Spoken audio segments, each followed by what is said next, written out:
ఈయన చూడురయ్యో ధరణి అక్రమాలపైన ఉక్కుపాదం మోపుతాడట. ఉక్కుపాదం దేంట్లో ఆ ఉక్కుపాదం తీసుకుపోయి కబ్జా చేసిన భూములల్లో మోపి నీకింత నాకింత అని పంచుకుంటున్నారు మీరు. ఏం దుర్మార్గం ఇది? ఈ స్టేట్మెంట్స్ ఎందుకు ఇస్తారు? చెత్త స్టేట్మెంట్స్, పనికిమాలిన స్టేట్మెంట్స్. పోర్టల్లో లొసుగుల ఆధారంగా కుంభకోణాలు జరిగినాయట. ఎన్ని కుంభకోణాలు వెలికి తీసినావు నాయన? ధరణి తీసుకుపోయి భూభారతి చేసినావు. భూభారతిలో మేము చాలా మార్చినాం, చాలా మారుస్తామని చెప్పినావు. ఇంకా ప్రైవసీ ఆప్షన్ తీసేయరాదు ఫస్ట్. ఇప్పుడు నేను భూమి కొంటే ప్రజలకు ఎందుకు కనబడొద్దు? ఇప్పుడు ట్రాన్స్పరెంట్గానే కదా భూమి కొన్నది, నిజాయితీతోనే కొన్నావు కదా. మరి రాజకీయ నాయకులు, వ్యాపారవేత్తలు ఎకరాలకు ఎకరాల భూములు కొని ఆ భూములను ఎందుకు వాళ్ళకి ఇష్టం వచ్చినట్టుగా ఎవరికి కనబడొద్దని పెట్టుకుంటున్నారు? కనబడాల్సిందే కదా. మరి ఆ ఆప్షన్ భూభారతి వచ్చిన తర్వాత కూడా ఎందుకు తీసేస్తా అన్నారు కదా మీరు.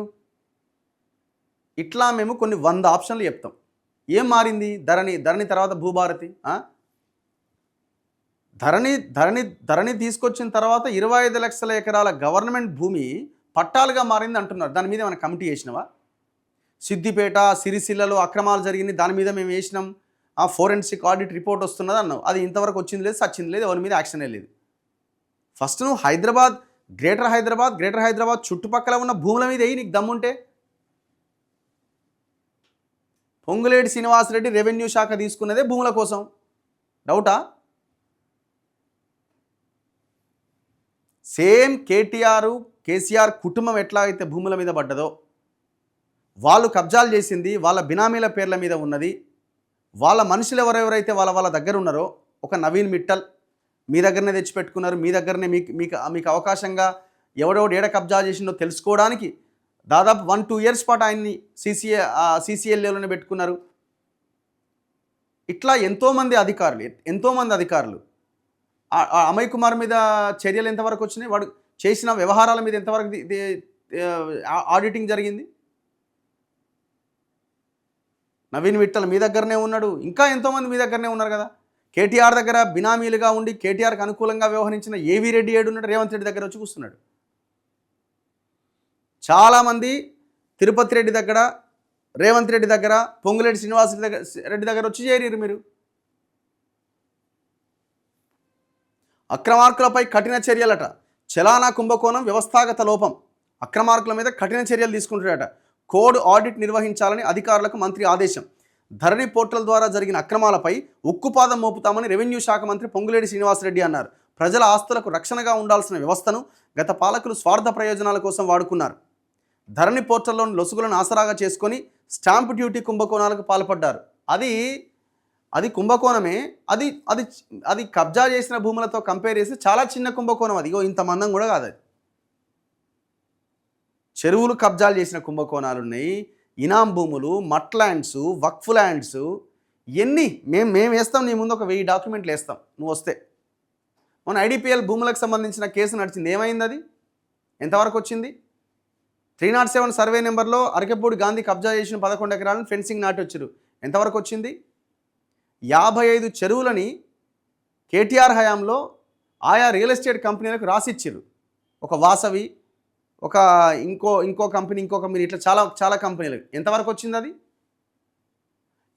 ఏమన్నా అడుగు ముందుకు పడ్డదా?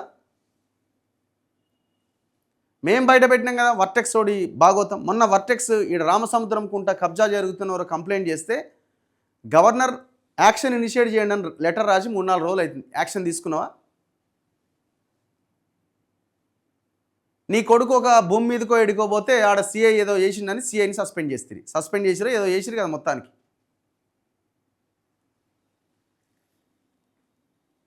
అంటే మీరు ఇట్లాంటివి మాట్లాడకండి, మీరు సైలెంట్గానే ఉండండి, అనవసరంగా జనాన్ని రెచ్చగొట్టకండి. ధరణి మీద ఉక్కుపాదం మోపుతాం, పనికిమాలిన పదాలు వాడకండి. మీకు అంత సీన్ లేదు. మీరు కేటీఆర్ బినామీలతో కలిసి కూర్చొని భూములు వాటాలు పంచుకొని తెలంగాణ ప్రజల నోట్లో మట్టి కొట్టింది కాంగ్రెస్ గవర్నమెంట్. అడిగేటోడు వాడు బీజేపీ అయినా కూడా అడగాడు. బీజేపీలో ఎందుకు అడుగుతారు? వాళ్ళ వాటా వాళ్ళకే. కిషన్ రెడ్డి అడుగుతాడా ఇప్పుడు వచ్చి? బండి సంజయ్ అడుగుతాడా? లేకపోతే ఇంకో ఆయన అడుగుతాడా? అడగరు. ఎందుకు అడుగుతారు వీళ్ళు? అడగరు వీళ్ళు. ఏమైనా భూములు తెలంగాణ భూములు అని ఎవడన్నా అడుగుతుండా? ఎంతసేపు అదేంది ఇది స్కీమ్ ఏమైతివి, అది స్కీమ్ ఏమైతివి. స్కీములు కాదన్న ఆయన 25 లక్షల ఎకరాలు పోయింది. ఆ భూముల గురించి అడగండి.